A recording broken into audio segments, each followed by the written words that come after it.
नमस्कार दोस्तों, आप देख रहे हैं एनवायरनमेंट स्टोरी और मैं हूं doctor Subhash Pandey.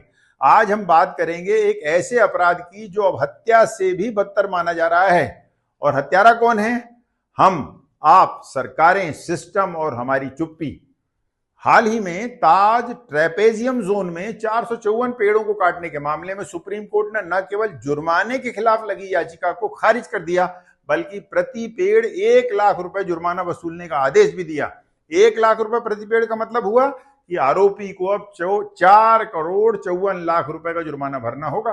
Supreme court ने यह कहते हुए जुर्माना राशि भी कम करने से इनकार कर दिया कि बड़ी संख्या में पेड़ों को काटना किसी इंसान की हत्या से भी बदतर है। कोर्ट ने कहा, जिस जगह से इतनी बड़ी संख्या में पेड़ काटे गए हैं वहां फिर से वन बनने में 100 साल लग जाएंगे। कुल मिलाकर सुप्रीम कोर्ट ने साफ कहा कि पेड़ काटना हत्या से भी बड़ा अपराध है और अगर आप पेड़ काटते पकड़े गए तो सीधे लगेगा जुर्माना, पूरे 1 लाख रुपए प्रति पेड़। जी हां, अब अगर आपने बगैर इजाजत पेड़ काटा तो भारी जुर्माना देना होगा, जैसे आपने कोई संगीन अपराध किया हो। सुप्रीम कोर्ट ने इस देश की हवाओं को बचाने के लिए बहुत बड़ी बात कह दी है, लेकिन क्या हमारे नेता, माफिया और ठेकेदार अब भी सुनेंगे? सवाल यह है कि क्या इस फैसले से पेड़ बचेंगे या फिर यह फैसला भी सिर्फ फाइलों की छांव में मुरझा जाएगा। एक बानगी देखिए, मध्य प्रदेश देश का दिल है और इस दिल पर पिछले 20 सालों से बेहिसाब कुल्हाड़ी चलाई जा रही है। कुल्हाड़ी नहीं, आरी चलाई जा रही है। 2013 में एमपी का कुल वन क्षेत्र था 77,500 वर्ग किलोमीटर और 2023 में कितना बचा? सिर्फ 77,073 वर्ग किलोमीटर, यानी मात्र 10 सालों में लगभग 449 वर्ग किलोमीटर का जंगल साफ कर दिया गया। ये क्या है, विकास या विकास के नाम पर विनाश? 25,000 फुटबॉल मैदानों के बराबर की हरियाली मिटा दी गई और किसी ने किसी से कोई सवाल नहीं पूछा। इस कत्ल का कोई आरोपी नहीं, कोई केस नहीं, कोई जांच नहीं। इसी एमपी में 2022-23 में जंगलों में लगी आग की 17,000 से अधिक घटनाएं हुई। हर साल जंगल जल रहे हैं और नेता केवल बयानबाजी से ही आग बुझा देते हैं। आज मध्य प्रदेश का आधे से ज्यादा जंगल फायर प्रॉन हो गया है। सवाल उठाना लाजमी है कि आग लगती है, लगाई जाती है। 3.5 करोड़ सागौन और 1.5 करोड़ साल के पेड़, ये सरकारी रिकॉर्ड सिर्फ जंगलों में हैं, लेकिन हर साल इसमें से कितने पेड़ कटते हैं कोई डेटा नहीं, कोई जवाब नहीं। क्यों? क्योंकि आंकड़ों को भी काट दिया गया है। और इस कटाई को छिपाने के लिए सरकार क्या करती है?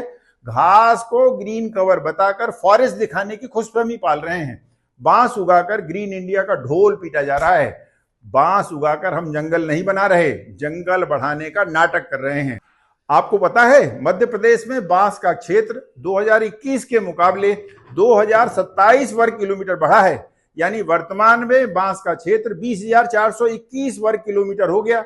अब इन मठाधीशों को कौन समझाए कि असली जंगल बांस नहीं होते, क्योंकि बांस वृक्ष नहीं, घास प्रजाति के पौधे हैं। असलियत यह है कि शिवपुर में करीब 42, सिंगरौली में 35 और उमरिया में 5 वर्ग किलोमीटर से अधिक के जंगल खत्म हो गए या खत्म कर दिए गए।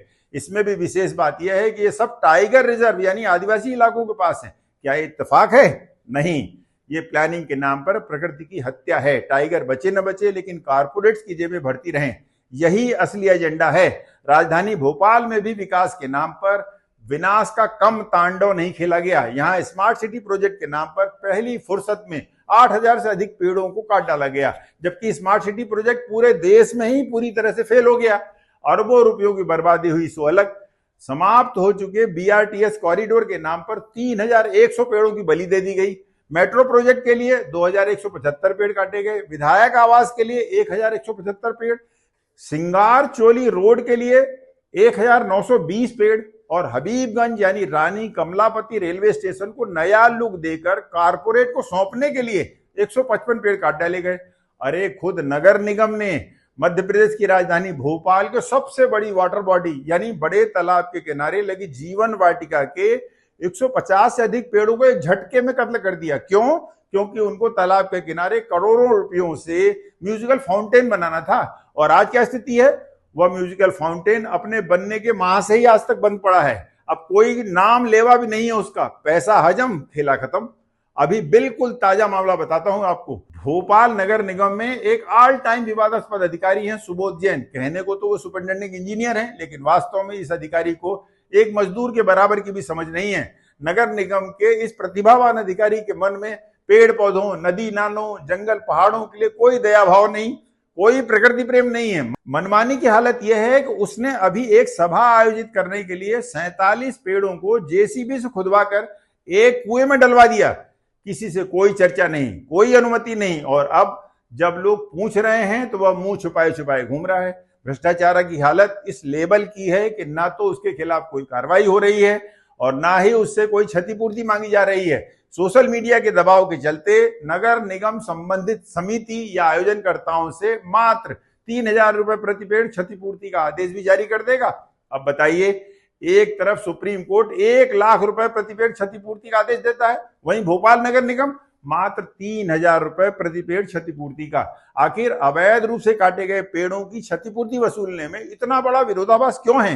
क्या भोपाल नगर निगम सुप्रीम कोर्ट के आदेशों के बाहर की कोई संस्था है, या सुप्रीम कोर्ट के आदेश भोपाल नगर निगम तक कभी पहुंचते ही नहीं है? आखिर कब अपडेट होंगे नगर निगम के ये नकारा अधिकारी? क्षतिपूर्ति के अलावा सुप्रीम कोर्ट ने 1 किलोमीटर की परिधि में काटे गए पेड़ों की कुल संख्या के 20 गुना से अधिक पेड़ लगाने का आदेश भी दिया है, जबकि ऐसा कोई क्षतिपूर्ति वृक्षारोपण या ट्रांसप्लांटेशन आदेश और उसका क्रियान्वयन तो पिछले 15 सालों में भोपाल की जमीन पर उतर ही नहीं पाया है। लानत है भ्रष्टाचार से लबरेज ऐसे निगम और उसके नालायक अधिकारियों पर। हद तो यह है कि शहर में वन विभाग का डायरेक्टेड बनाने में भी सैकड़ों पेड़ों की बलि दे दी गई, यानी वन बचाने वाले ही बन गए वन के हत्यारे। अब कानून है, एक पेड़ काटा तो लगेगा जुर्माना 1 लाख।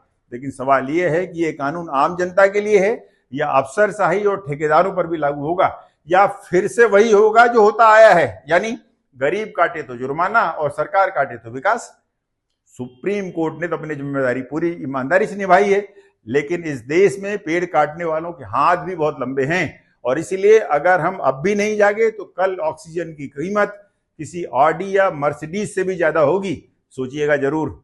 और लास्ट में कमेंट्स करके बताइए कि क्या भविष्य में जंगल केवल पोस्टर पे ही बचेंगे या जमीन पर भी दिखेंगे। वीडियो पसंद आया हो तो इसे शेयर करें, चैनल को सब्सक्राइब करना ना भूलें।